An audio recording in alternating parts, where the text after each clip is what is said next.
Hi friends, welcome back to AL life style. இன்றைக்கி பார்க்க போகிற ரெசிபி ஒரு மோர் குழம்பு ரெசிபி தான் பார்க்க போகிறோம், கேரளா ஸ்டைலில். அது செய்யறதுக்கு ஒரு தாளிப்பு கரண்டியில் 1 டீஸ்பூன் அளவுக்கு தேங்காய் எண்ணெய், 1/4 டீஸ்பூன் அளவுக்கு வெந்தயம், 3 வரமிளகாய் சேர்த்து பொரித்து தனியாக எடுத்து வச்சுக்கிட்டேன்.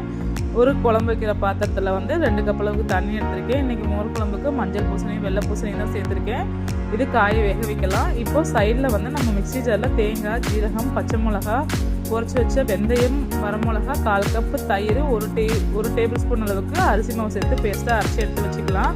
நான் 1 கப் அளவுக்கு புளிச்ச தயிரை நல்லா அடித்து எடுத்து வச்சுருக்கேன். இப்போ காய் வெந்துருச்சு. இந்த ஸ்டேஜில் 1 டீஸ்பூன் அளவுக்கு மஞ்சள் தூள் சேர்த்துட்டு நம்ம அரைச்சி வச்ச அந்த பேஸ்ட்டையும் சேர்த்து நல்லா கொதிக்க விடணும். இதுக்கு இப்போ குழம்புக்கு தேவையான உப்பு சேர்த்தாச்சு. நல்லா கொதிச்சு வரும்போது நம்ம எடுத்து வச்ச தயிரையும் இது கூட சேர்த்துட்டு நல்லா கொதிக்க விட்டோம்னா மோர் குழம்பு ரெடி ஆயிடும். இப்போ இதுக்கு ஒரு தாளிப்பு மட்டும் சேர்த்தோம் அப்படின்னா மோர் குழம்பு ரெடி ஆயிடுச்சு. Happy eating, healthy eating.